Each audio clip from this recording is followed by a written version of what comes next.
নদিয়া চাপড়া এলাকার ডোমকল দীঘা করিমপুর গামী যাত্রীবাহী বাসের ভেতর একটি বাংকার থেকে বিপুল পরিমাণে গাঁজা উদ্ধার করেছে পুলিশ।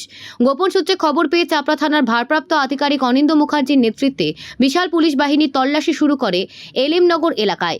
নির্দিষ্ট গন্তব্যে পৌঁছানোর আগে পুলিশ যাত্রীবাহী বাসটিকে ঘিরে ধরে এবং শুরু করে চিরুনি তল্লাশি। বাসের বাংকার থেকে প্রথমে বাদামের ব্যাগ ও একটি প্লাস্টিকের বস্তা থেকে উদ্ধার হয় 130টি প্লাস্টিকে মোড়ানো প্যাকেট, যেখানে 140 কেজি গাঁজা ছিল। এই ঘটনায় গ্রেপ্তার করা হয়েছে 4 ব্যক্তিকে: সাধু মণ্ডল, ইসফিল মণ্ডল, অভিজিৎ বিশ্বাস ও রথিন কুণ্ডু। জিজ্ঞাসাবাদের জন্য তাদের নিজেদের হেফাজতে নেওয়ার আবেদন জানিয়ে আদালতে পেশ করা হয়েছে। পুলিশের তদন্তে জানা যায়, করিমপুর সীমান্ত পেরিয়ে বাংলাদেশে পাচারের উদ্দেশ্যে এই গাঁজা নিয়ে যাওয়া হচ্ছিল।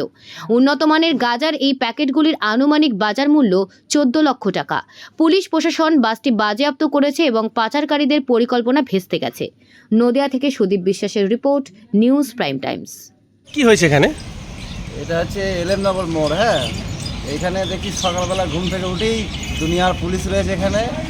ওই নীলচণ্ডী গাড়িতে পুলিশের মানে গাড়িতে সব গেঁজা পেয়েছে, প্রচণ্ড গেঁজার গাঁদাতে সব ধরে নিয়েছে গাড়িটা। ওই গাড়িটা কোন দিকে যাচ্ছিল? করিমপুরের দিকে।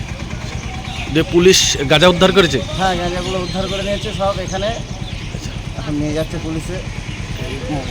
কতগুলো গাঁজা উদ্ধার করেছে? প্রচুর, অনেক বস্তা, কত বস্তা হবে জানি না। আপনার নাম? আমার নিজামাতি।